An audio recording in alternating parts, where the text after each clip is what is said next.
नमस्कार, मैं हूं धनंजय कुशवाहा और आज हम स्टार्ट करेंगे नया सिलेबस क्लास 12th का इंग्लिश ग्रामर। ठीक है, जिसमें टॉपिक रहेगा नरेशन, एकदम बिल्कुल धांसू तरीका से। धांसू मतलब कि इसके पहले जहां भी आप ग्रामर से पढ़े होंगे या ग्रामर के जितने भी रूल्स होंगे, कॉन्सेप्ट होंगे, आपको आज तक समझने में दिक्कत हुआ होगा। ठीक है, तो आज के बाद ये प्रॉब्लम खत्म।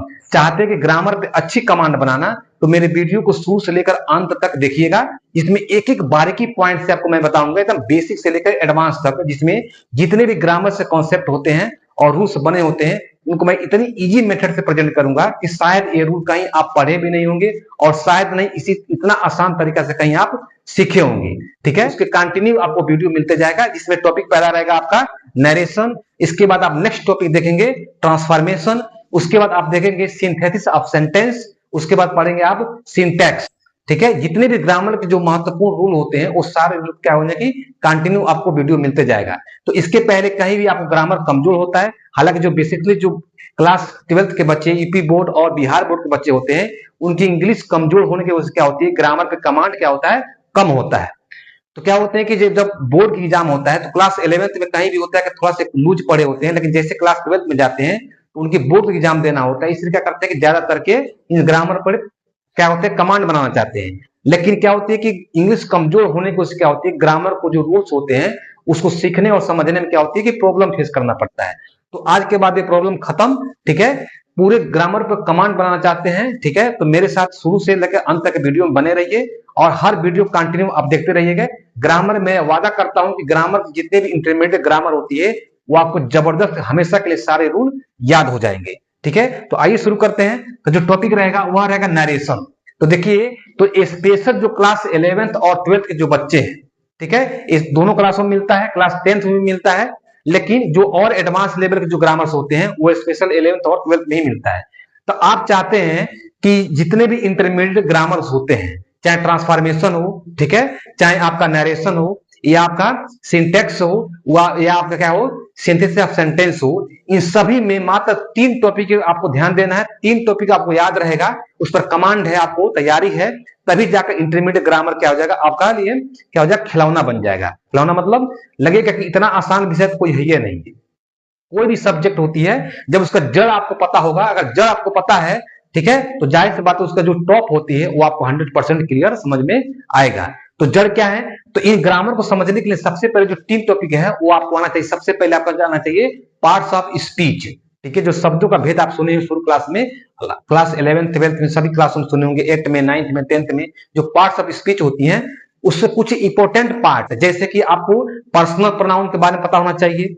ठीक है, उसके बाद इंट्रोगेटिव प्रोनाउन के बारे में पता होना चाहिए। उसके बाद कुछ वर्ब के तीनों फॉर्म को पता होना चाहिए। उसके बाद कुछ प्रीपोजिशन और कुछ कंजक्शन के बारे में आपको पता होना चाहिए। ठीक है, जो पर्सनल प्रोनाउन होती है 3 टाइप की होती है, फर्स्ट पर्सन, सेकंड पर्सन और थर्ड पर्सन। इन तीनों पर्सनों के सब्जेक्टिव केस, पॉसेसिव केस और ऑब्जेक्टिव केस आपको आना चाहिए। ठीक है, इन सभी पर्सनों के पॉसेसिव केस, ऑब्जेक्टिव केस और सब्जेक्टिव केस जो होते हैं, ये आपको नहीं पता है तो मेरी स्क्रीन पे देखिए, मोबाइल की स्क्रीन पर एक क्या कि मेरे द्वारा लिखा गया एक चार्ट दिखाई दे रहा है, इसी चार्ट को कहिए कि आप कैप्चर करके नोट कर लीजिएगा। ठीक है, वीडियो को पॉज करके इस चार्ट को क्या कर लीजिएगा, नोट कर लीजिएगा। ठीक है, आइए शुरू करते हैं। तो देखिए ध्यान से, तो पहला टॉपिक हो गया आपका पार्ट्स ऑफ स्पीच, और दूसरी पॉइंट होती है टाइप्स ऑफ सेंटेंस होते हैं। इस सेंटेंस के जितने प्रकार होते हैं, टाइप्स ऑफ सेंटेंस, उस सभी के बारे में आपको पता होना चाहिए। और जो थर्ड सबसे इंपॉर्टेंट जो टॉपिक होता है वो होता है आपका टेंस। ठीक है, टेंस में क्या होती है कि टेंस की पहचान याद करना है, क्योंकि आपकी जो इंटरमीडिएट जो ग्रामर होती है उसमें पहचान से कोई मतलब नहीं है, उसके आइडेंटिफिकेशन से कोई मतलब नहीं होता है।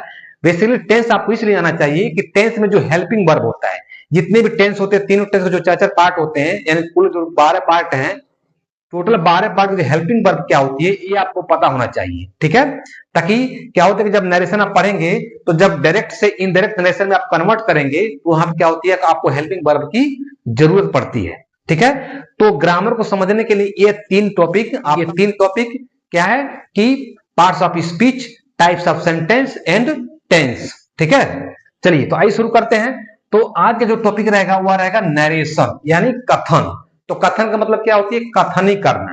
कहते हैं जब 2 लोग आपस में बात करते हैं, आप देखेंगे कहीं खाली कथनी कर रहा है, खाली बतिया रहा है आपस में, मतलब कथनी कर रहा है। तो कथनी का मतलब क्या होती है, उसको बोलते हैं हम नरेशन कहिए या स्पीच कहिए, ठीक है। कहते हैं ना कि आके मंच पर स्पीच दो, मतलब कुछ ना कुछ बको, ठीक है। तो बकने का मतलब होती है, कुछ कहने का मतलब क्या होता है, वही होता है आपका कथन, ठीक है। और कथन क्या होती है, तो देखिए ध्यान से, जो कथन होता है वो हमेशा दो व्यक्तियों के बीच में होता है, मतलब दो पर्सनों के बीच में होता है। पहला कि जो बोल रहा है, ठीक है, एक बोलने वाला पर्सन होता है, और क्या होता है दूसरा उसको सुनने वाला पर्सन होता है। तो ये जो बात होती है, जो दो व्यक्तियों के बीच में, दो पर्सनों के बीच में जो भी मैटर्स हो रहे होते हैं, वो मैटर क्या होते हैं, या तो पर्सनल मैटर होते हैं यानी आपसी बात होते हैं, न तो किसी थर्ड पर्सन के बारे में, वो क्या है, किसी थर्ड पार्टी के बारे में वो बात कर रहे होते हैं। तो इसी के बेस में जो मैं बताया था, जो पर्सन तीन टाइप की होती है, ठीक है, उसको थोड़ा मैं रिव्यू दे देता हूं। जो फर्स्ट पर्सन होता है कि सेंटेंस यानी वाक्य में जो सब्जेक्ट बोलता है, ठीक है, जो वाक्य में जो सब्जेक्ट बोल रहा होता है या बोलता है, उसको बोलते हैं फर्स्ट पर्सन। जैसे मैं खेल रहा हूं, मैं पढ़ा रहा हूं, मैं बोल रहा हूं, मैं देख रहा हूं, मैं जाऊंगा, मैं आऊंगा, ठीक है, मैं सो गया था, मैं गया था। तो कौन बोल रहा है, मैं बोल रहा हूं, इसके अंदर क्या होगा, मैं फर्स्ट पर्सन हो गया, ठीक। उसी तरह से मेरी बातों को आप लोग सुन रहे हैं, या मेरी बातों को जो सुन रहा है, मैं जिसे से कह रहा हूं, वो क्या हो जाएगा, सेकंड पर्सन हो जाएगा। अब मान लीजिए कि हम कहने वाले फर्स्ट पर्सन, सुनने वाला सेकंड पर्सन, और जिसके बारे में कहा जाए वो क्या होता है, थर्ड पर्सन। जैसे मान लीजिए कि कोई कोई मान लीजिए कोई राजू नाम का लड़का है, तो हम कहेंगे कि राजू है ना, वो राजू, वो बहुत अच्छा लड़का है। तो मतलब हम कह रहे हैं किसी सेकंड पर्सन से, और किसके बारे में कह रहे हैं, राजू के बारे में संकेत कर रहे हैं। इसलिए क्या होती है, जिसके बारे में कहा जाता है वो होता है आपका थर्ड पर्सन। तो तीनों पर्सन से रिलेटेड क्या करेंगे, कुछ रूल्स पढ़ेंगे इसमें। तो ये होते हैं आपके तीनों पर्सन, ठीक है। तो जो नरेशन होता है वो हमेशा दो व्यक्तियों के बीच में कहा जाता है। तो देखिए, तो जब भी दो व्यक्तियों के बीच में कहा जाता है, इस बात को हम दो तरीका से कह सकते हैं। तब क्या होती है, जब दो पर्सनों के बीच में बात, दो पर्सन के बीच में बात हो रही होती है, तो उस बात का कर सकते हैं हम दो तरीका से प्रेजेंट कर सकते हैं। एक प्रेजेंट होती है डायरेक्ट स्पीच, और एक होती है इनडायरेक्ट स्पीच। या तो आप क्या कर सकते हैं, सीधे प्रत्यक्ष रूप से कह सकते हैं, और एक हो सकते हैं उसी बात को क्या कर सकते हैं, अप्रत्यक्ष रूप से आप कह सकते हैं। जैसे मान लीजिए कुछ एग्जाम्पल क्या है कि Ravi said to me, Ravi ने मुझसे कहा कि मैं मुंबई जा रहा हूं। रवि ने मुझसे कहा कि मैं मुंबई जा रहा हूं। तो देखिए ध्यान से, इसमें रवि और मेरे बीच में क्या हो रही है, डिस्कस हो रहा है, बात हो रहा है। तो रवि ने सीधे मुझसे डायरेक्टली मुझे बोला कि मैं मुंबई जा रहा हूं, यानी रवि द्वारा कहे गए जो बात है, ठीक है, डायरेक्ट सीधे क्या, डायरेक्ट मुझसे बोल रहा है, इसके मतलब क्या हो गया, डायरेक्ट नरेशन हो गया। यानी कर्ता द्वारा कहे गए बात को ज्यों का त्यों लिख देना या कह देना, उसी को हम बोलते हैं डायरेक्ट नरेशन, ठीक है। लेकिन जब इसी हम बात को क्या कर रहे हैं, किसी थर्ड पर्सन से मिले, अब रवि से नहीं मिल रहे हैं, हम मिल रहे हैं किसी थर्ड पर्सन से, और कहेंगे कि सुनो, कल रवि मुझसे मिला था और रवि ने मुझसे कह रहा था कि मैं कल मुंबई जा रहा हूं, या मैं मुंबई जा रहा हूं, ठीक है। यानी सुनिए ध्यान से, मतलब दूसरा उदाहरण क्या है, जैसे मान लीजिए कोई रवि नाम का लड़का है, मैंने उससे बोला कि रवि सुनो, आजकल तुम क्या कर रहे हो। तो जैसे मैं रवि और हमारे बीच में जो बात हुआ, मैं जो स्टेटमेंट बोला उससे कि रवि सुनो, आजकल तुम क्या कर रहे हो, ये हो गया आपका डायरेक्ट नरेशन में, सीधे सीधे हम लोग दोनों के बीच में बात हो रही है। लेकिन जैसे क्या किया, अब रवि ने मेरी बातों को सुन लिया, और रवि जाके किसी अपने अपने क्या कर फ्रेंड से, अपने मित्र से, यानी थर्ड पर्सन से क्या कर रहा है कि मेरे बारे में बात कर रहा है, या मैं कहीं जाऊं, ठीक है, या मैं क्या करूं कि रवि के बारे में किसी से कहूं। तो रवि गया किसी थर्ड पर्सन से मिला और बोला कि सुनो, कल जो धनंजय मुझसे मिला था तो कह रहा था, ठीक है, कि रवि सुनो, आजकल तुम क्या कर रहे हो, मतलब मेरे बारे में पूछ रहा था, ठीक है। तो ये जो कहने जो तरीका, जो रवि द्वारा कहने का तरीका है, वो आप किसी भी तरीका से किसी भी लैंग्वेज में वह हो सकता है, तो उसको हम बोलते हैं इनडायरेक्ट नरेशन, ठीक है। जैसे नहीं होता है कि कोई बात होती है, कोई बात को आप कहना होता है, तो जिस व्यक्ति को आप कहना होता है, आप सीधे उसके सामने कहेंगे, सीधे उसी से कहेंगे, तो वो हो जाएगा डायरेक्ट स्पीच, कह देंगे सीधे कह दिया। लेकिन उसको कहना है, लेकिन आपके पास उतना हिम्मत नहीं है, या वो क्षमता नहीं है, या आप डर रहे हो, या जिस भी जो भी फैक्टर हो, जो भी रीजन हो, आप नहीं कह पा रहे हैं, क्या करें, किसी सेकंड पर्सन से कह रहे हैं, थर्ड पर्सन के बारे में, कि जाओ थोड़ा सा इसको ऐसे कह देना कि मैं उसको ऐसे बारे में कह रहा था। तो जो मेरे द्वारा जो कहे गए बातें हैं, उसको डायरेक्ट मैं उससे न कर किसी थर्ड पर्सन से मैं बोला, वो जाके उससे कहलवाया। मैं किसी अन्य बात से क्या, अन्य पर्सन से मैं उस बात को क्या किया, कहलवाया, तो वो होता है आपका इनडायरेक्ट नरेशन, ठीक है। तो देखिए ध्यान से, तो जो Ravi said to me, Ravi ने मुझसे कहा कि मैं मुंबई जा रहा हूं, जब इसका क्या करेंगे, इनडायरेक्ट में कन्वर्ट करेंगे, तो इसका क्या हो जाएगा, इसका जो सेंस हो जाएगा वह बदल जाएगा, यानी जो कहने का तरीका हो जाएगा वो क्या हो जाएगा, बिल्कुल बदल जाएगा। तो जितने भी आप रूल पढ़ेंगे, सीधे क्या रहेगा, डायरेक्ट से क्या बदलना है आपको, इनडायरेक्ट। तो अब देखिए ध्यान से, तो डायरेक्ट से इनडायरेक्ट में बदलने के लिए आपको क्या करना है, दो ही पार्ट पर मुख्य रूप से ध्यान देना है। दो पार्ट को आपको कंसेप्ट क्या रहेगी, जैसे आप सेंटेंस देखेंगे, सेंटेंस देखते क्या कर जाएंगे, पकड़ लेंगे कौन सी पार्ट क्या है और दूसरी पार्ट क्या है, इसका नाम है। देखिए ध्यान से दोनों पार्टों को देखिए, यहाँ पे दिखा है इन्वर्टेड कामा, तो इन्वर्टेड कामा से जितने जो सेंटेंस बाहर हैं इसको हम बोलेंगे रिपोर्टिंग वर्ब। ध्यान सुनिएगा, ठीक है, इसको हम बोलेंगे रिपोर्टिंग वर्ब, ठीक है। और इन्वर्टेड कामा से जो अंदर वाले पार्ट है, इन्वर्टेड कामा यहाँ पे देखिए इसको बोलते हैं कोटेशन मार्क, कोटेशन मार्क के अंदर जो पार्ट होते हैं इसको हम बोलेंगे रिपोर्टेड स्पीच, ठीक है, रिपोर्टेड स्पीच या रिपोर्टेड पार्ट, ठीक है।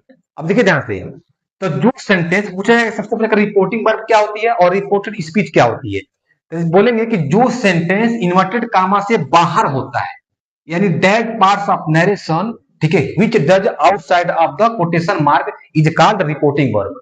यानी क्या होती है कि जो से भाग रिपोर्टिंग कोटेशन मार्क से क्या होती है, बाहर होती है, उसको हम रिपोर्टिंग वर्ब कह सकते हैं।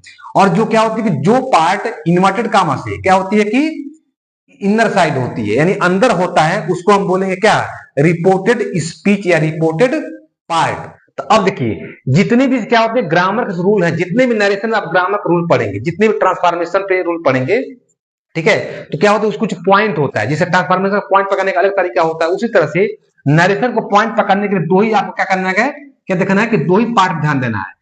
सेंटेंस देखते ही आपको पता कर लेना है कि कौन सा रिपोर्टिंग वर्ब है और कौन सा रिपोर्टेड स्पीच है, ठीक है। तो जो इन्वर्टेड कामा से बाहर हो गया रिपोर्टिंग वर्ब, जो अंदर है रिपोर्टेड स्पीच, ठीक है।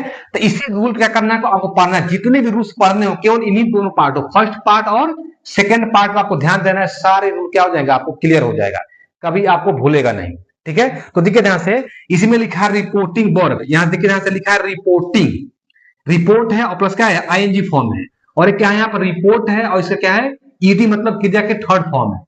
तो देखिए ध्यान से यहाँ पर लिखा आईएनजी फॉर्म, आईएनजी क्या होता है, फोर्थ फॉर्म ऑफ वर्ब, क्रिया की चौथी फॉर्म होती है, जो क्या दिखाता है कि किसी एक्शन क्या हो रहा है, कंटिन्यू हो रहा है, मतलब कोई एक्शन हो रहा है। तो रिपोर्टिंग करने का मतलब क्या होती है कि रिपोर्टिंग क्या होती है कि जैसे कोई कर्ता किसी बात को कहना शुरू करता है, जैसे मान लीजिए मैं एक रिपोर्टर हूं, मैं एक मीडिया वाला हूं, जैसे मैं आया क्या ऑडियंस है, ऑडियंस सामने कहा कि नमस्कार मैं हूं धनंजय कुशवाहा, माइक सेट किया और मैं बोला कि नमस्कार मैं हूं धनंजय कुशवाहा, आप देख रहे हैं मेरे यूट्यूब चैनल पर, मेरे टीवी चैनल पर, ये वाला, ठीक है। यानी जैसे मैं क्या कहते बोलना शुरू किया, यानी रिपोर्ट करना इसको बोलते हैं ना, रिपोर्टिंग, रिपोर्टर आ गया रिपोर्टिंग कर रहा है, मतलब जैसे हम बोलना शुरू किए तो उसी को हम बोलते हैं रिपोर्टिंग वर्ब। आईजी फॉर्म क्या दिखाता है कि जो हम क्रिया एक्शन कर रहे हैं अब शुरू कर दिए, एक्शन कंटिन्यू हो रहा है। और यहाँ पे देखिए रिपोर्टेड स्पीच, रिपोर्टिंग में क्या होती है, इसी रिपोर्टिंग का थर्ड फॉर्म है, और थर्ड फॉर्म क्या दिखाता है, हमेशा परफेक्ट वाले सेंटेंस में यूज किया जाता है, किसका, थर्ड फॉर्म का, किसमें, परफेक्ट वाले में। परफेक्ट मतलब कि अब जो रिपोर्टेड स्पीच के अंदर जो सेंटेंस है, इस सेंटेंस क्या है, पूर्णतः कंप्लीट हो चुका है, मतलब रिपोर्टिंग वर्ब शुरू किए और इसका फाइनल आंसर कहां जाता है, रिपोर्टेड स्पीच के अंदर जाता है। यानी अंदर का मतलब एक कहानी क्या चाहता है, ये बक क्या रहा है, रिपोर्ट क्या कर रहा है, ये शुरू किया, ठीक है। तो मतलब क्या होती है कि जो रिपोर्टिंग वर्ब होती है ये क्या होती है कि ये जो अनकंप्लीट सेंटेंस होता है, मतलब क्या जो सेंटेंस होते हैं वो कंप्लीट सेंस नहीं दे पाता। जैसे मान लीजिए कि रवि ने मुझसे कहा, क्या कहा पता नहीं है, जैसे मुझे कि मान लीजिए रवि ने मुझसे कहा, अब मैं आपसे बोला, आपके सामने गया तो कहा कि रवि ने मुझसे बोला, तो कहा हाँ क्या बोला, तो जब बताइए रवि मुझसे कुछ बोला ही नहीं तो मैं क्या कहूंगा, मतलब मेरे द्वारा कहे गए बात क्या है, कंप्लीट सेंस नहीं दे पा रहा है। तो इसके मतलब जो रिपोर्टिंग वर्ब होता है वो कंप्लीट सेंस नहीं दे पाता है, अर्थात कंप्लीट सेंटेंस नहीं होता है।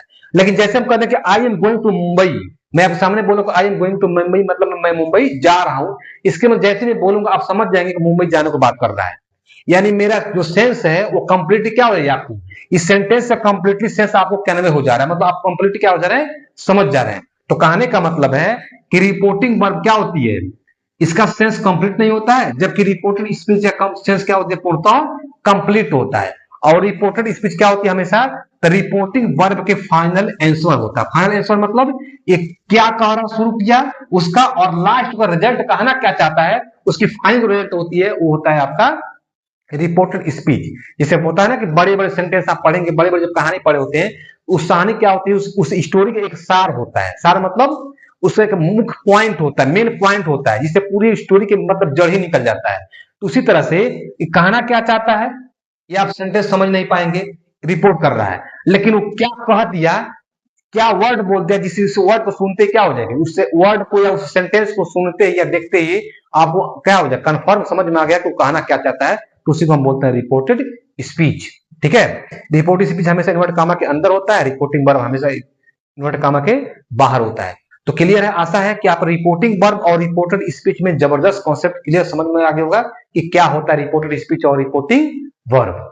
ठीक है, अब देखते हैं कि डायरेक्ट स्पीच या डायरेक्ट नरेशन में कुछ पॉइंट दी गई होती है, मतलब जब भी आपको डायरेक्ट नरेशन या कोई पार्ट दिया जाएगा, सेंटेंस दिए गए होंगे, तो सेंटेंस में क्या हो जाएगा, इन पॉइंटों को जरूर मेंशन किया गया होगा।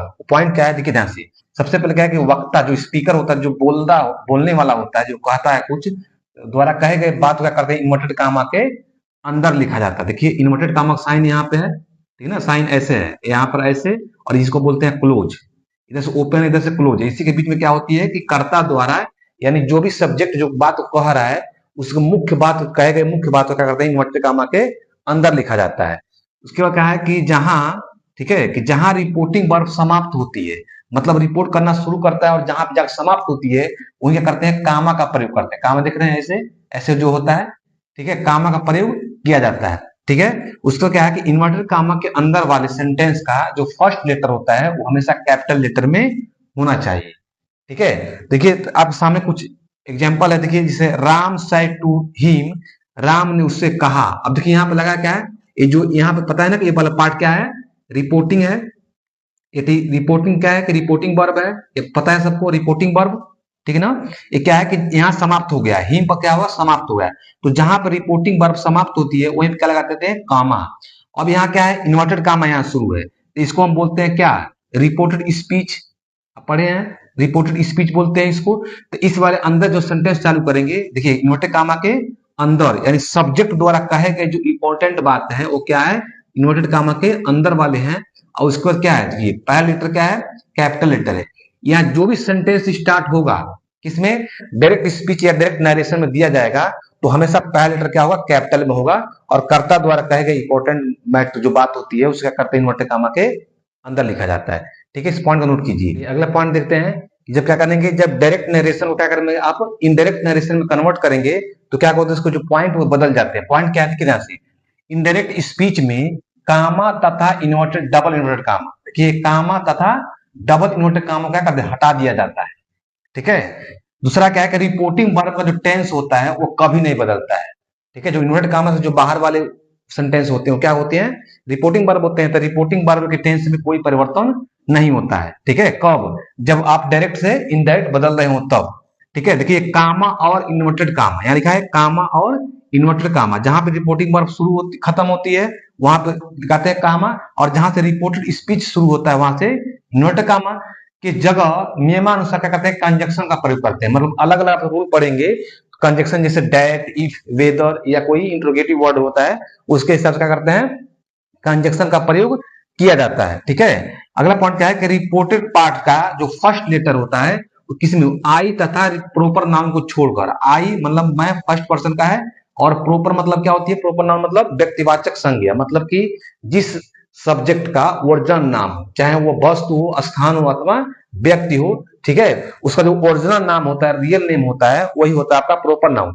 वो छोड़कर क्या करते हैं, सभी स्मॉल लेटर से शुरू किया जाता है। मतलब जितने इसको छोड़कर, आई और प्रोपर नाउन को छोड़कर बाकी जितने भी वर्ड आएंगे वो पहला वर्ड का जो पहला लेटर होगा वो स्मॉल लेटर में होगा। ठीक है, तो ये क्या था कि जब आप डायरेक्ट से इनडायरेक्ट नरेशन में कन्वर्ट करेंगे तब कुछ पॉइंट ये बदल जाते हैं। ठीक है, इस पॉइंट को नोट करके नरेशन के रूल्स स्टार्ट करते हैं। तो उसमें रूल सबसे पहले क्या है, असर्टिव सेंटेंस। पता है कि जो नरेशन होते हैं जितने भी टाइप के सेंटेंस होते हैं, जैसे असर्टिव सेंटेंस हो, आपका इंटरोगेटिव हो, इंपरेटिव हो, ऑप्टेटिव हो और एक्सक्लेमेटरी हो, वो सभी सेंटेंस पर क्या होते हैं, आधारित, ये जितने भी नरेशन का रूल चलेंगे सभी सेंटेंसों पर आधारित ही चलेंगे। ठीक है, जिसमें से पहला जो रूल्स है वो है क्या आपका, असर्टिव सेंटेंस पे। ठीक है, तो असर्टिव सेंटेंस जो फर्स्ट क्या है, कंडीशन जो है वो आप देखिए कि टेंस में परिवर्तन संबंधी नियम, मतलब कि जो भी टेंस होते हैं, प्रेजेंट टेंस, पास्ट टेंस और फ्यूचर टेंस, इन टेंसेस में क्या होती है कि जो परिवर्तन होता है, तो उसके हिसाब से रूल क्या है कि फर्स्ट रूल है, यदि रिपोर्टिंग वर्ब के सेंटेंस, ठीक है, मतलब इन्वर्टेड कामा से बाहर वाले पार्ट, रिपोर्टिंग वर्ब के सेंटेंस प्रेजेंट टेंस यानी वर्तमान काल या फ्यूचर टेंस यानी भविष्य काल में हो तो रिपोर्टेड स्पीच के टेंस में कोई भी परिवर्तन नहीं किया जाता है। ठीक है, मतलब रिपोर्टिंग वर्ब आपका प्रेजेंट टेंस या फ्यूचर टेंस में हो तो डायरेक्ट से इनडायरेक्ट क्या करते हैं कि बदलते समय इन्वर्टर कामा के अंदर वाले पार्ट अर्थात रिपोर्टेड स्पीच में कोई परिवर्तन नहीं किया जाता है। ठीक है, अगला रूल्स क्या है कि यदि रिपोर्टिंग वर्ब में ऑब्जेक्ट एंड कर्म दिया हो तभी क्या करते हैं रिपोर्टिंग वर्ब के वर्ब यानी क्रिया में क्या करते हैं परिवर्तन किया जाता है। यदि कर्म न दिया हो कोई परिवर्तन नहीं किया जाएगा। इसका मतलब कि जब आप एग्जांपल देखेंगे तभी जा क्या करेंगे, एग्जांपल से आप क्लियर हो जाएगा कॉन्सेप्ट। और यहाँ पे देखो जो लिखा है देखिए बदल जाता है, इसका मतलब देखिए कुछ लिख रहे पॉइंट यहाँ पे। जैसे मान लीजिए कि वर्ब क्या होती है, वर्ब आएगा से, ठीक है, और एक वर्ब का आ सकती है सेज, और एक वर्ब क्या होती है आ सकता है सैड। ठीक है, देखिए इन तीनों का मतलब क्या होती है, जो पता है ना कि जो कहता है कहाना से मतलब क्या होती है कहाना, ये तीनों का यहाँ वर्ब है। ये क्रिया का फर्स्ट फॉर्म है, ये फिफ्थ फॉर्म है, और जबकि ये क्या है थर्ड फॉर्म है। मतलब कि जब सिंगुलर सब्जेक्ट होगा रिपोर्टिंग वर्ब में क्या होगा सिंगुलर सब्जेक्ट होगा तो क्या होगा क्रिया के साथ यस या यस आती है। पढ़े प्रेजेंट टेंस में, प्रेजेंट इंडिफिनिट में पढ़े होंगे कि जब क्या होती है कि एक वचन करता होता है तो उसमें क्या होता है क्रिया में यस या एस जोड़ा गया होता है। इसके मतलब अगर वाई है वाई संग एस लगा इसका मतलब सिंगुलर सब्जेक्ट संग आएगा। अगर प्लूरल सब्जेक्ट है यानी बहुवचन है, ठीक है, तो प्लूरल के साथ क्या आ जाएगी कि क्रिया में यस या एस का प्रयोग नहीं करते हैं। और सेट जानते हैं कि सेट का आने का मतलब क्या है क्रिया की थर्ड फॉर्म हो सकती है। ठीक है, तो एक तो दिखाता है कि पास्ट टेंस, अभी पास्ट टेंस की बात नहीं कर रहे हैं, इस साइड क्या दिखाता है कि क्रिया के थर्ड फॉर्म, जैसे कि थर्ड किसमें होते हैं प्रेजेंट परफेक्ट टेंस में। ठीक है, तो प्रेजेंट परफेक्ट टेंस में भी क्या करते हैं सेट का प्रयोग करते हैं क्रिया के थर्ड फॉर्म। तो अगर ये क्रियाओं में अगर ये दिया हो तो क्या करते हैं देखिए ध्यान से, तो इसको हम बदलते हैं किसमें टेल, टेल में। ठीक है, इसको बदलते हैं किसमें टेल्स में। ठीक है, क्या बदलते हैं टेल्स में। अब देखिए ध्यान से, जब इसमें यस नहीं है तो इसमें भी यस का प्रयोग नहीं करेंगे, जब इसमें यस रहेगा तो इसमें क्या लगा देंगे एस। और बाकी जो सैड है, ठीक है, अगर थर्ड फॉर्म में क्या करते हैं प्रेजेंट परफेक्ट में प्रयोग करते हैं तो प्रेजेंट परफेक्ट में क्या होती है हैज और है होता है, तो हैज है लगाएंगे और उसके बाद क्या करेंगे सैड को हम बदल देंगे, परिवर्तन हो जाएंगे। कब, जब आपका रिपोर्टिंग वर्ब में ऑब्जेक्ट यानी कर्म दिया हो तब। अगर कर्म न दिया हो तो इनमें कोई परिवर्तन नहीं करते हैं, परिवर्तन तभी करेंगे जब आपका कर्म दिया हो तब। ठीक है, नेक्स्ट क्या कहें एग्जांपल देखते हैं। रूल जो बताए हैं, रूल क्या बताए हैं कि रिपोर्टिंग वर्ब प्रेजेंट टेंस या फ्यूचर टेंस में हो तो डायरेक्ट से इनडायरेक्ट बदलते समय क्या करते हैं कि रिपोर्टेड स्पीच के जो पार्ट होते हैं उसके टेंस में कोई परिवर्तन नहीं किया जाता है। रूल यही पढ़े हैं। तो अभी शुरू में बताया हूं कि जितने भी आप रूल पढ़ेंगे सारे रूल में आपको दो चीज पॉइंट पकड़ना है। सबसे पहले कि रिपोर्टिंग वर्ब कौन है और रिपोर्टेड स्पीच क्या है। ठीक है, रिपोर्टेड पार्ट क्या है, दोनों को पकड़ना है। उसके बाद क्या करना है कि जो रूल्स पर ध्यान देना है। रूल क्या कहता है कि जो रूल बताए थे अभी कि देखिए कैसे पहचाने टेंस, तो जितने भी अगर प्रेजेंट टेंस होगा तो प्रेजेंट इंडिफिनिट टेंस की पहचान क्या पढ़े कि आप क्या होते हैं क्रिया के साथ यस या यस होता है, जो कि इसमें देखिए इसमें क्या है कि जब सिंगुलर सब्जेक्ट होता है इसमें क्या होता है यस होता है। सिंगुलर सब्जेक्ट मतलब ही सी इट या कोई नाउन होता तब क्या होता है इसके साथ में यस होता है। लेकिन क्या यू क्या है प्लूरल है बहुवचन है तो इसने क्या लगा इसमें यस नहीं लगा। ठीक है, इसके मतलब प्रेजेंट टेंस की सेंटेंस है। ठीक है, उसके बाद देखिए यहाँ क्या है ही सेड, देखिए अब सिंगुलर सब्जेक्ट आ गया है तो क्या लगा है से मतलब कहाना क्रिया है तो क्रिया में लग गया है क्या यस है। ठीक, यस लगा है। उसको देखिए विल, पता है कि जब किसी भी सब्जेक्ट के साथ में अगर विल सेल का प्रयोग किया गया हो तो सिंपल से पहचान होती है क्या होता है फ्यूचर टेंस की बात होती है। अगला क्या है यू हैव लगा है, सब्जेक्ट का हैज हैव का प्रयोग करते हैं तो क्या होती है has have present perfect tense की हेल्पिंग वर्ब होता है। तो पता चल गया क्या है कि आपका सेंटेंस प्रेजेंट टेंस में रिपोर्टिंग वर्ब और फ्यूचर टेंस पर आधारित दिया गया है। इधर क्या होता है रिपोर्टेड स्पीच में कोई भी सेंटेंस हो सकता है। ध्यान रखना है कि रिपोर्टेड स्पीच के अंदर जो दिए गए सेंटेंस होते हैं या तो वो सिंपल सेंटेंस होता है और नहीं तो किसी टेंस के सेंटेंस होते हैं। मतलब या तो कोई सिंपल सेंटेंस साधारण वाक्य होता है और नहीं तो किसी टेंस का सेंटेंस होता है, मतलब किसी काल का वाक्य होता है। ठीक है, तो देखिए कन्वर्ट करने रूल सेकंड क्या पढ़े हैं कि रिपोर्टिंग वर्ब में यदि क्या होती है कि वर्ब के बाद रिपोर्टिंग वर्ब में कोई कर्म न दिया, देखिए यहाँ कोई ऑब्जेक्ट दिया है नहीं दिया, यहाँ देखिए ही सेज टू मी, यहाँ क्या दिया है देखिए यहाँ ऑब्जेक्ट दे दिया है। तो जब ऑब्जेक्ट देगा तब क्या करेंगे इसके वर्ब में चेंज करेंगे। यदि ऑब्जेक्ट नहीं है देखिए इसमें ऑब्जेक्ट है नहीं है। तो जब ऑब्जेक्ट नहीं होता है तो इसके वर्ब में, रिपोर्टिंग वर्ब के वर्ब में कोई परिवर्तन नहीं किया। रूल नंबर सेकंड है, क्या करेंगे देखिए, बदलना है, हो जाएगा, इसको हो जाएगा यू। ठीक है, आप रूल पढ़े हैं कि रिपोर्टिंग वर्ब क्या होता है, जब डायरेक्ट नरेशन होता है तो कामा खत्म होती है रिपोर्टिंग वर्ब और वहां से रिपोर्टिंग शुरू होती है इन्वर्टेड कामा के अंदर। बदलते हैं, तो यू क्या है, से, तो इससे इसे कोई ऑब्जेक्ट है नहीं तो से का क्या करेंगे, एज इट रहने देंगे, से। और देखिए क्या करते हैं, इस कामा और डबल कामा का क्या लगाते हैं, कंजक्शन डेट का प्रयोग करते हैं। ध्यान रखने क्या करते हैं, डेट का प्रयोग किया जाता है। उसके बाद देखिए ध्यान से, ये राजू है। अब लेकिन क्या है कि जब रिपोर्टिंग वर्ब प्रेजेंट टेंस या फ्यूचर टेंस में हो तो रिपोर्टेड स्पीच के टेंस में कोई परिवर्तन नहीं किया जाता है। राजू है, थर्ड पर्सन है तो चेंज करेंगे नहीं। और पता है कि जब इनडायरेक्ट आप रूल पढ़े हैं तो इनडायरेक्ट क्या करते हैं कि कामा और यूनिट कामा को हटा दिया जाता है, तो हटा दिए, हटाने को उस जगह कंजक्शन प्रयोग करते हैं तो कंजक्शन लगा दिए डेट। और पता है कि जो सेंटेंस चालू करेंगे वो सेंटेंस क्या होती है, यदि reporting verb reported speech sentence चालू करेंगे वो कैपिटल लेटर में होना चाहिए, कब, जब वो प्रॉपर नाउन हो यानी कोई नाउन हो और नहीं तो आई हो। ठीक है, तो देखिए नाम है राजू, क्या करेंगे, तो राजू है इसलिए कैपिटल लेटर से चालू करेंगे, तो राजू। ठीक है, टेंस में कोई परिवर्तन करते नहीं है तो हैज ही रहेगा। क्रिया में कोई चेंजेस नहीं होती है चाहे किसी भी टेंस का हो। Gone to Agra. ठीक है, यहाँ पे हो जाएगा फुल स्टॉप। क्या कहते हैं, कामा और को हटा दिया जाता है। ये हो गया आपका इनडायरेक्ट नरेशन। अब देखिए ही सेज टू मी। अब देखिए क्या सब्जेक्ट लिखा है ही। अब यहाँ पे क्या ऑब्जेक्ट दे दिया है, क्या है, सेज के बाद क्या ऑब्जेक्ट दिया है। जब ऑब्जेक्ट देगा तो क्या करेंगे, इससे किसे बदलेंगे, टेल्स में। बताया देखिए ध्यान से, जब इसमें क्या होगा, जब इसमें यस नहीं होता तो इसमें भी यस नहीं लगेंगे, लेकिन जैसे कि इसमें यस है, इसके मतलब सिंगुलर सब्जेक्ट यस लगा है, इसमें क्या लगा देंगे, यस का प्रयोग कर देंगे। तो ही टेल्स, ठीक है, इसके जगह देखिए सभी जगह लिखता है सेज टू टेल्स। और ऑब्जेक्ट लिखने तो कोई परिवर्तन किया जाता है, ऑब्जेक्ट लिखा जाता है मी, और इसके जब क्या लिखेंगे, कंजक्शन का प्रयोग डेट का प्रयोग करेंगे। ठीक है, अब देखिए ध्यान से कि आई एम वेरी इंटेलिजेंट, मैं बहुत बुद्धिमान हूं। तो रूल्स क्या होती हैं कि इसके रिपोर्टिंग जो रिपोर्टेड स्पीच के टेंस में कोई परिवर्तन नहीं किया जाता। मतलब एम है, यानी एम क्या दिखाता है, प्रेजेंट टेंस की बात कर रहा है तो प्रेजेंट टेंस में ही रहेंगे, वर्ब और टेंस में कोई परिवर्तन नहीं करते हैं। लेकिन सब्जेक्ट क्या होती है, सब्जेक्ट के अकॉर्डिंग रूल्स बदल जाते हैं। जैसे अभी पढ़ाएंगे पर्सन संबंधी नियम तो उसमें रूल बदलते हैं। क्योंकि फर्स्ट पर्सन है तो फर्स्ट पर्सन क्या होती है कि हमेशा सब्जेक्ट के अकॉर्डिंग चेंज होता है। यहाँ पे हो जाएगा, देखिए सब्जेक्ट क्या है, ही, तो ही क्या है, ना नाउन है और ना ही फर्स्ट पर्सन है। इसका करेंगे, शुरू करेंगे इसके से स्मॉल लेटर से, तो हो जाएगा ही। और पता कि जो आई था तो साथ में क्या था, एम था, अब हो गया ही, तो साथ क्या लगता है, इज लगता है ना, ही, क्योंकि प्रेजेंट टेंस में कोई परिवर्तन करना नहीं है। तो ही इज वेरी इंटेलिजेंट। ठीक है, इंटेलिजेंट, और क्या करते हैं, फुल स्टॉप लगा देते हैं। ठीक है, अभी पर्सन संबंधी नियम बताएंगे हम। अब यहाँ पे देखिए ध्यान से, Sohan will say to me. अब यहाँ पे विल आ गया है, इसका मतलब क्या है, फ्यूचर टेंस में, अर्थात रिपोर्टिंग वर्ब का है, फ्यूचर टेंस में है, तो रिपोर्टेड स्पीच के टेंस में कोई परिवर्तन नहीं कर देंगे। देखिए तो क्या हो जाएगा, सोहन, पहचान जानते हैं रिपोर्टिंग, रिपोर्टिंग वर्ब में जो अगर कैसे पहचानेंगे, फ्यूचर टेंस है, विल और सर का प्रयोग किया गया होता है। तो क्या हो जाएगा, सोहन विल।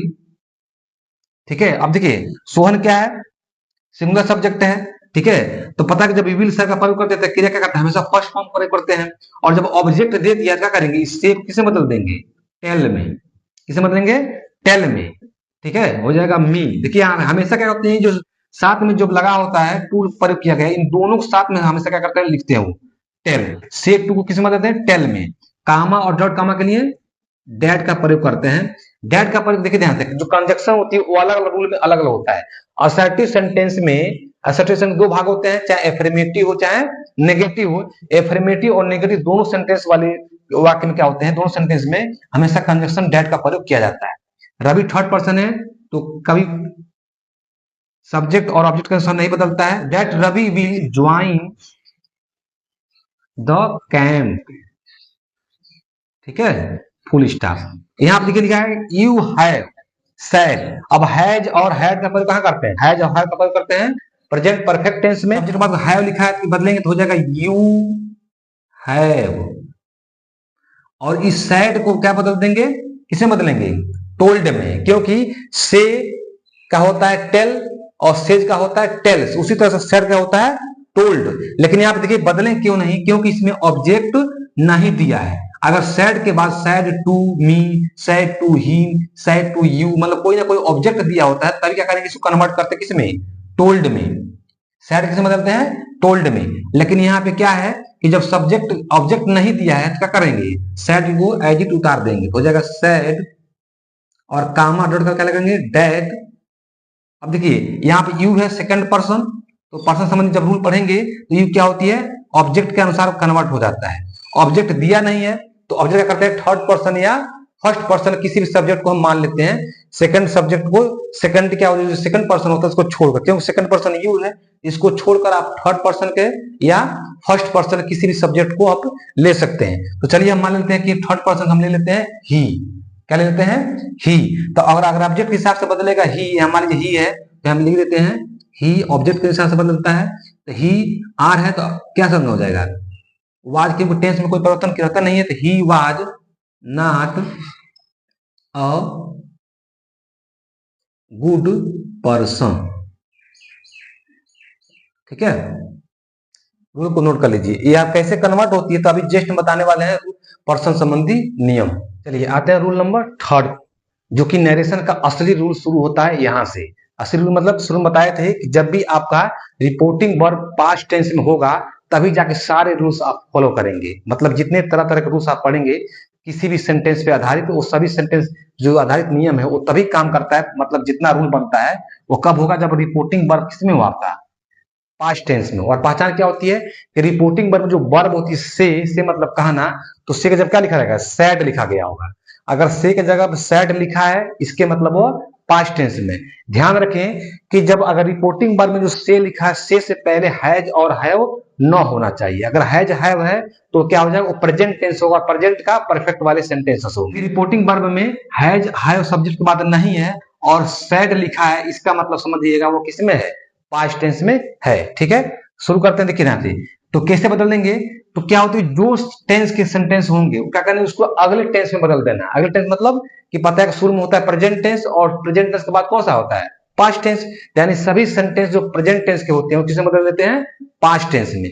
ठीक है, देखिए ध्यान से लिखा है कि प्रेजेंट इंडिफिनिट को पास्ट इंडिफिनिट में कन्वर्ट कर देते हैं, कब, उसके हेल्पिंग वर्ब को या वर्ब को। वर्ब नहीं बदलता है, सॉरी, वर्ब कभी नहीं बदलता है। ठीक है, केवल हेल्पिंग वर्ब चेंज हो जाते हैं। प्रेजेंट कॉन्टिन्यूअस को क्या करते हैं, पास्ट कॉन्टिन्यूअस में बदल देते हैं। प्रेजेंट परफेक्ट को पास्ट परफेक्ट में, प्रेजेंट परफेक्ट कॉन्टिन्यूअस को क्या कर देते हैं, पास्ट परफेक्ट कॉन्टिन्यूअस में बदल देते हैं। पास्ट इंडिफिनिट को पास्ट परफेक्ट में, ठीक है ध्यान रखना है, पास्ट इंडिफिनिट जिसकी हेल्पिंग वर्ब डिड होती है या क्रिया सेकंड फॉर्म यूज करते हैं। ठीक है, क्या बदल देते हैं, पास्ट परफेक्ट में, हैड वाले सेंटेंस में। पास्ट कॉन्टिन्यूअस क्या करते हैं, कॉन्टिन्यूअस को क्या करते हैं, पास्ट परफेक्ट कॉन्टिन्यूअस में बदल देते हैं। पास्ट परफेक्ट में कोई परिवर्तन नहीं करते। मान लीजिए पास्ट परफेक्ट कोई सेंटेंस है, कैसे पहचानेंगे, क्रिया का थर्ड फॉर्म लगा होता है और क्या लगा होता है, हैड का प्रयोग करते हैं, क्योंकि पास्ट परफेक्ट टेंस का हेल्पिंग वर्ब हैड होता है। अगर वो है तो कोई परिवर्तन नहीं करेंगे। उसी तरह से चौथा पार्ट होती है पास्ट परफेक्ट कॉन्टिन्यूअस, मतलब कि हैड बीन का लगा होता है, पहचान कर लीजिएगा कि पास्ट परफेक्ट कॉन्टिन्यूअस में, तो उसमें भी कोई परिवर्तन नहीं करेंगे। ठीक है, अब बाकी फ्यूचर टेंस जानते ही हैं, फ्यूचर टेंस में आता तो कोई परिवर्तन करते ही नहीं। तो इस रूल है जो कि कब होगा, जब रिपोर्टिंग वर्ब आपका पास्ट टेंस में होगा, तो डायरेक्ट से इनडायरेक्ट बदलते समय ये सारे रूल्स आप लोग को अप्लाई करना पड़ेगा, याद भी चाहिए। ठीक है, नोट कर लीजिए। रूल नंबर 4 पर, 4 रूल में क्या है, कुछ पॉइंट है कि यदि रिपोर्टेड स्पीच में निम्न वर्ड आते हैं, रिपोर्टेड स्पीच मतलब इन्वर्टेड कामा के अंदर वाले सेंटेंस में कोई अगर वर्ड आते हैं, जैसे कैन है तो किसे बदल देंगे, कूड में, मे को माइट में, सेल को सूड में, विल को वुड में। ठीक है, अगर यही वाले word would, might, sued, would, ठीक है, अगर रिपोर्टेड स्पीच में पहले से हो तो कोई परिवर्तन नहीं करते हैं। जब ये रहेगा तभी जाके बदल देंगे, कब, जब आपका रिपोर्टिंग वर्ब पास्ट टेंस में होगा तब, तभी सभी रूल काम करेगा। मस्ट है तो कोई परिवर्तन नहीं, आर्ट टू रहेगा तो कोई परिवर्तन नहीं, यूज टू है तो कोई परिवर्तन नहीं, हैड बेटर है तो कोई परिवर्तन नहीं करते हैं। ठीक है, तो इस रूल है। और देखिए ध्यान से, जो सैड टू है, पता ना कि सैड क्या होती है, से का पास्ट टेंस है, जिसमें पहचान होती है कि जो आपका रिपोर्टिंग वर्ब है किसमें, पास्ट टेंस में है, तो सैड टू क्या बदलते हैं, टोल्ड में। ठीक है, और जब ऑब्जेक्ट दिया हो तब, ऑब्जेक्ट नहीं है तो टोल्ड में नहीं बदलेंगे, क्यों, सैड को सैड ही उतार देंगे। ठीक है, तथा कामा इन्वर्टेड कामा दिखा ना, कामा तथा इन्वर्टेड कामा के समय डैट में बदल देते हैं। पता है कि जो आप पढ़ रहे हैं असर्टिव सेंटेंस, तो असर्टिव सेंटेंस पे चाहे नेगेटिव हो और चाहे एफर्मेटिव हो, इसके दोनों पार्ट पे हमेशा क्या होती है कि कामा और इन्वर्टेड कामा की जगह पर कंजक्शन डैट का प्रयोग करेंगे। ठीक है, रूल को नोट कर लेते हैं। रूल नंबर 5, नियम 5वां क्या कह रहा है कि टेंस संबंधी नियम का अपवाद। टेंस संबंधी नियम का अपवाद मतलब आप टेंस में क्या पढ़े हैं, अभी बताए थे कि जब भी रिपोर्टिंग वर्ब आपका प्रेजेंट टेंस या फ्यूचर टेंस में होता है तो रिपोर्टेड स्पीच के टेंस या वर्ब में कोई परिवर्तन नहीं किया जाता है। लेकिन क्या है, दूसरा पढ़े हैं कि जब भी रिपोर्टिंग वर्ब आपका पास्ट टेंस में होगा, जैसे पास्ट टेंस में होगा तो सारे नियम वहीं से शुरू होते हैं।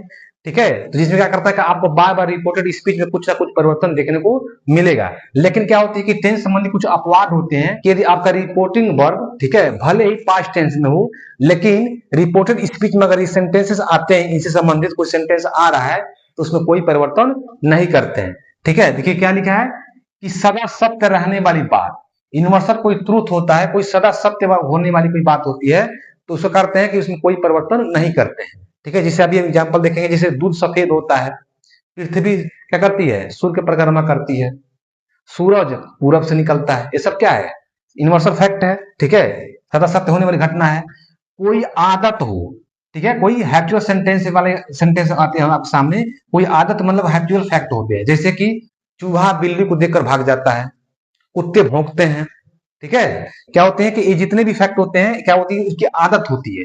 तीसरा क्या है कि जब कोई कहावत हो, प्रोवर्ब हो, ठीक है, कोई कहावत हो, जैसे क्या होती है कि कहावत सुने ना कि जो क्या होता है, सत्य हमेशा क्या हो सकता है, परेशान हो सकता है लेकिन वो कभी दब नहीं सकता। ठीक है, या जो ईमानदारी होती है वो बेस्ट पॉलिसी होता है। इसी तरह से जो फैक्ट क्या होते हैं कि जो कहावतें होती हैं उस पर सेंटेंस होते हैं। चौथा क्या है कि कोई ऐतिहासिक घटना हो, हिस्टोरिकल फैक्ट हो, तो क्या करते हैं, इन सभी चार पार्ट में कोई भी आधारित आपको सेंटेंस मिलेगा तो डायरेक्ट से इनडायरेक्ट बताते समय कोई भी नियम में परिवर्तन नहीं करते हैं, केवल रिपोर्टेड स्पीच में। ठीक है, इस नियम को नोट कर लीजिए। अब एग्जाम्पल अपवाद संबंधी जो नियम है, टेंस संबंधी अपवाद जो नियम है, उस पर कुछ एग्जाम्पल है। जैसे लिखा है कि the teacher said the milk is white, teacher ने कहा कि दूध सफेद होता है। ये पता है क्या है, यूनिवर्सल ट्रूथ है, मतलब कि ये जो घटना है जो सत्य है। ठीक है, क्या है कि दूध क्या होता है, सफेद होता है। उसका क्या है कि ही सेड टू मी, वह मुझसे कहा कि the sun rise in the east, वह मुझसे कहा कि सूरज क्या होता है, हमेशा पूरब में निकलता है, पता ही आपको। तो ये दोनों को दोनों क्या है, यूनिवर्सल ट्रूथ के सेंटेंस हैं। ठीक है, यूनिवर्सल ट्रूथ के सेंटेंसेस हैं। ठीक है, बदलेंगे, देखिए ध्यान से, तो क्या करेंगे, तो लिखेंगे द टीचर, करेंगे द टीचर सैड, क्योंकि सैड के बाद क्या कोई ऑब्जेक्ट है नहीं, तो सैड को सैड लिखेंगे, कामा और दोनों का क्या लगाएंगे, डैट लगाएंगे। और बाकी इसमें बताया था ना रूल क्या होते हैं कि रिपोर्टेड स्पीच में कोई परिवर्तन नहीं किया जाता है, इसको एज इट उतार देंगे। मतलब द मिल्क इज वाइट, दूध क्या होता है, सफेद होता है, इन्वर्टर का हम हटा देते हैं। ही सेड टू मी, अब देखिए यहाँ पे क्या है कि सेड के बाद क्या है, ऑब्जेक्ट दे दिया है, तो बदल देंगे, सेड टू किसमें बदल देंगे, टोल्ड में। तो ही टोल्ड मी, कामा और डाउट कामा के लिए क्या लगाएंगे, डैड। ठीक है, the sun rise in the east, इसमें कोई परिवर्तन करेंगे नहीं, तो the sun rises in the east, सूरज पूरब में निकलता है। ठीक है, देखिए ध्यान से, Ravi said when the cat is away, ठीक है, द माइस प्ले, मतलब रवि ने कहा कि जब बिल्ली दूर चली जाती है यानी भग जाती है तो चूहे क्या होते हैं, लगते हैं खेलने, यानी खुशी मनाते हैं, उछलते कूदते हैं। ठीक है, ये क्या है, ये कब क्या है, अब मतलब कि जो यहाँ पे लिखा है कि जो Ravi said when the cat, क्या है, एक हैप्चुअल फैक्ट है, मतलब कि आदत है उसकी। ठीक है, याद संबंधी है, याद तो कुत्ते अजन्मियों को भौंका करते हैं, आप सुने होंगे। ठीक है, या कुत्ते रात को भौंका करते हैं, तो क्या है उनका वह आदत संबंधी से रिलेटेड क्या है, ये हैप्चुअल सेंटेंस का है यहाँ पर। ठीक है, ये हैप्चुअल सेंटेंस के आदत है, हैप्चुअल फैक्ट बोलते हैं इसको, आदत संबंधी। बदलेंगे, देखना चाहिए क्या होगा, रवि, इसमें देखिए सैड के बाद कोई ऑब्जेक्ट नहीं है तो सैड को एज इट रहने देंगे, सैड कामा और डॉट कामा के लिए क्या लगाएंगे, डेट। अब बाकी क्या करेंगे, देखिए ध्यान से, यहाँ सेम टू सेम वही उतार देंगे। तो वे द कैट इज अवे, बिल्ली दूर जाती है, ठीक है, तो चूहे क्या करते हैं, खुशियां मनाते हैं, लगते हैं खेलने कूदने, ठीक है। देखिए, the you said to him, ठीक है, तुमने उससे कहा कि ऑनेस्टी इज बेस्ट पॉलिसी, ठीक है, ईमानदारी क्या होती है, बेस्ट पॉलिसी क्या है, एक कहावत है, प्रोवर्ब है, ये क्या है, एक प्रोवर्ब है, मतलब इसको बोलते हैं कहावत, ठीक है। तो क्या करेंगे, देखिए यू सेड टू के बाद क्या है, कर्म है, इसके मतलब ऑब्जेक्ट दिया है, क्या बदल देंगे, इसको टोल्ड में बदल देंगे, तो यू टोल्ड हिम, कामा और डेट कामा का क्या लगाएंगे, that, honesty is best policy, ऐसे इसका कर दीजिए, उतार दीजिए। अब देखिए ध्यान से, चूंकि बदलना किस में, इनडायरेक्ट स्पीच में, क्या कर देंगे, पहला कैपिटल लेटर नहीं लिखेंगे, केवल आई होगा, जब नाम होगा तभी जाके इसको कन्वर्ट करेंगे। तो honesty is the best policy, ठीक है। देखिए अगला क्या है कि द हिस्ट्री टीचर सेड कि Samudragupta is called the Napoleon of India, ये क्या है, एक हिस्टोरिकल फैक्ट है, मतलब कि ऐतिहासिक घटना है, क्या है, ऐतिहासिक घटना है, जो समुद्रगुप्त था, समुद्रगुप्त क्या कहते हैं, भारत का नेपोलियन कहा जाता है, तो इसलिए देखिए क्या हो जाएगा, द टीचर सेड, बदलेंगे तो कितना हो जाएगा, द टीचर, हिस्ट्री है ना, हिस्ट्री टीचर इतिहास का टीचर है, तो हिस्ट्री टीचर, सैड में कोई परिवर्तन करेंगे नहीं क्योंकि ऑब्जेक्ट दिया नहीं है, तो सैड, और उसके बाद काम क्या लगाएंगे, डेड। अब बाकी सभी जो सेंटेंस दिया गया है, इस सभी सेंटेंस क्या करेंगे, एज इट उतार देंगे, ठीक है, इस पॉइंट को नोट कर लीजिए। आशा है कि मेरी वीडियो आपको अच्छी लगी होगी, अगर वीडियो अच्छी लगी तो वीडियो को लाइक करें, चैनल को जरूर सब्सक्राइब करें और अपने मित्रों के पास ज्यादा से ज्यादा शेयर करें ताकि उस नॉलेज को वो ले सके, ठीक है। वीडियो क्या थोड़ा सा लेंदी होगा, लेकिन वीडियो में क्या कि हर पॉइंट को बहुत बारीकी से एकदम बेसिक चीज से बता रहा हूं, ताकि आप कहीं इसके पहले भी पढ़े होंगे या पढ़ने में समझने में दिक्कत हुआ होगा, या आज तक रूल बार बार भूल जाता होगा, कहीं रूल लिखे भी नहीं होंगे, इसलिए क्या करें, इसको हम लिख के एक एक पॉइंट लिख कर आपको बता रहे हैं ताकि इसको नोट बनाते जाइए और उसको बार बार कीजिए, उस पर डिफरेंट डिफरेंट सेंटेंसेस क्या कीजिए, प्रैक्टिस कीजिए, जितनी ज्यादा प्रैक्टिस करेंगे उतनी ज्यादा आपको ग्रामर पे कमांड बनेगा, ठीक है। तो आशा है कि वीडियो आपको अच्छी लगी, तो वीडियो को लाइक करिएगा, चैनल को जरूर सब्सक्राइब कीजिए और मित्रों के पास शेयर कीजिए। मिलते हैं अगले वीडियो में, अगले वीडियो में क्या करेंगे, इसका पार्ट अलग अलग पार्ट आएंगे, जिसमें रहेगा पर्सन संबंधी नियम रहेंगे, उसके बाद आपका इंट्रोगेटिव सेंटेंस पर रहेगा, ऑब्जेक्टिव, एक्सक्लेमेटरी, ऑब्जेक्टिव, मतलब जितने भी टाइप्स ऑफ सेंटेंसेस होते हैं सभी पर आधारित आपके डिफरेंट डिफरेंट रूल देखने को मिलेगा, ठीक है। तो मिलते हैं अगले वीडियो में, तब तक के लिए नमस्कार।